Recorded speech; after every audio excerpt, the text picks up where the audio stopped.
बेटा, तुम्हारे पापा की अर्थी रखी है, तुम्हें वसीयत की पड़ी है।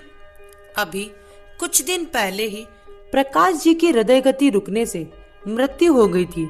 सरोज जी उनकी पत्नी अकेली रह गई थी। यूं अपने जीवन साथी के मझधार में छोड़कर जाने से यूं तो सरोज जी का भरा पूरा परिवार था, 2 बेटे बहू, 2 बेटी दामाद, पोते पोती, लेकिन अपने जीवन साथी के यूं जाने से वह अकेली सी हो गई थी। बड़ा बेटा बहू उनके साथ रहकर ही अपने पिता का व्यवसाय में हाथ बटाता था।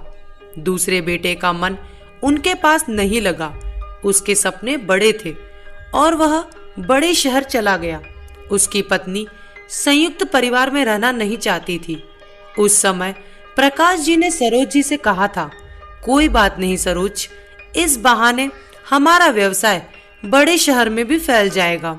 और उन्होंने विजय को भी एक दुकान उस शहर में खुलवा दी।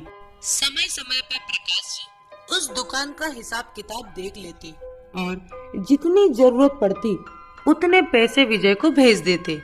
छोटा होने की वजह से सरोज जी का दिल हमेशा विजय में रहता। बड़े बेटे अजय के पास रहते हुए भी उन्हें उससे ज्यादा लगाव नहीं था। बड़े बेटे बहू ने उनकी सेवा में कोई कसर न छोड़ी, लेकिन वह कभी खुश न होती। एक दिन विजय बोला, माँ, पापा की वसीयत कहाँ है? 1 महीना हो गया है पापा को गए, अब तो उनकी वसीयत देख लेते हैं। मुझे भी वापस जाना है, उससे पहले ही इस घर का बंटवारा हो जाए तो अच्छा है, फिर मैं दोबारा नहीं आ पाऊंगा। विजय की बात सुनकर सरोज जी को बहुत दुख हुआ। उन्हें उम्मीद नहीं थी कि उनका बेटा ऐसा कह सकता है।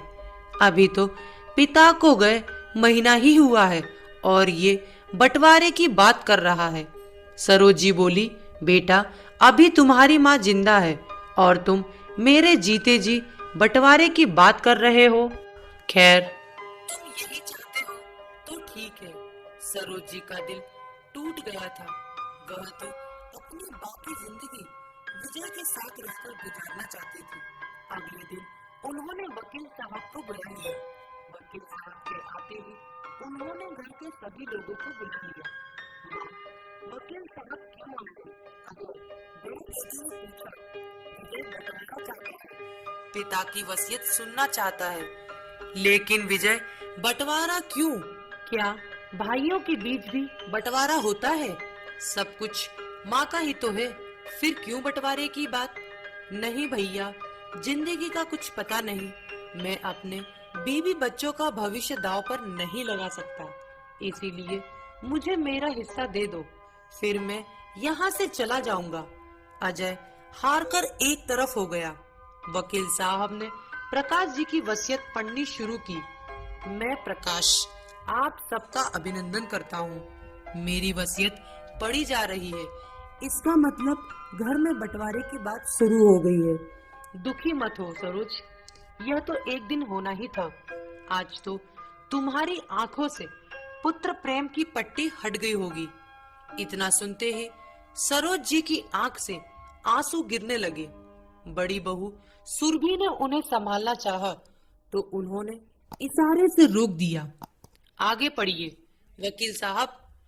मैं अपना पुरखों का ये मकान और अपनी दुकान अपने बड़े बेटे अजय के नाम करता हूँ।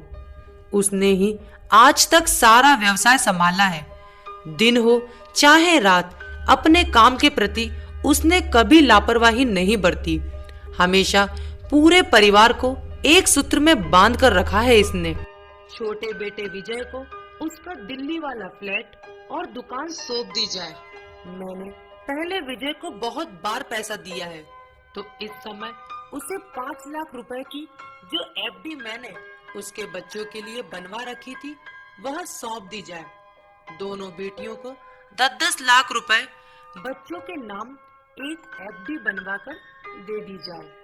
अगर सरोज अजय के साथ ना रहना चाहे तो सरोज और मैंने जो एक छोटा सा घर अपने प्यार से सजाया था वहां जाकर रह सकती है। मरते दम तक सरोज उस मकान की मालिक है।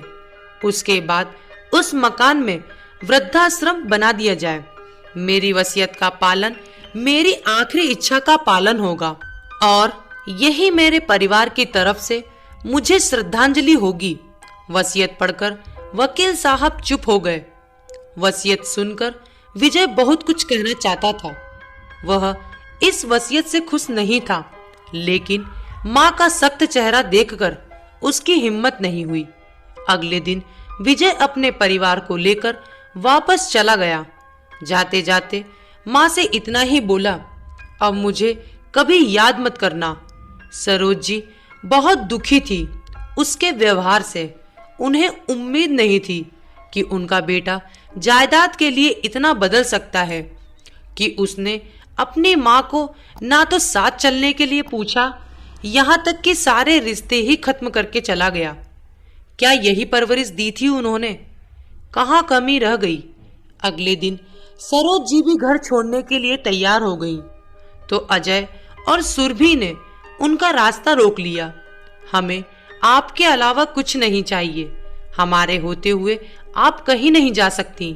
हमें आपके आशीर्वाद की जरूरत है। हमारे बच्चों को आपकी छत्र छाया में बड़ा होना है। उस मकान में वृद्धा आश्रम आपकी आंखों के सामने ही बनेगा। आप वहां नहीं, हमारे साथ इसी घर में रहेंगी। हमें मकान नहीं, माँ चाहिए। बेटा बहू की बात सुनकर सरोज जी की आंखों में आंसू आ गए। मैंने हमेशा तुम्हें गलत समझा सुरभि बहू, तुम तो हीरा हो। मेरा आशीर्वाद हमेशा तुम्हारे साथ है। दोस्तों, न जाने कैसी रीत है दुनिया की, जहाँ कुछ लोग अपनों के जाने का इंतजार इसीलिए कर रहे होते हैं कि उनकी जायदाद उन्हें मिल जाए। स्वार्थ के आगे रिश्ते तो कहीं खो ही गए हैं। आशा करती हूँ दोस्तों आपको हमारी कहानी जरूर पसंद आई होगी। अपने विचार हमें कमेंट बॉक्स में लिखकर जरूर भेजें और हमारी कहानी को लाइक करें और ज्यादा से ज्यादा शेयर करें। अगर आप हमारे चैनल पर नए हैं तो हमारे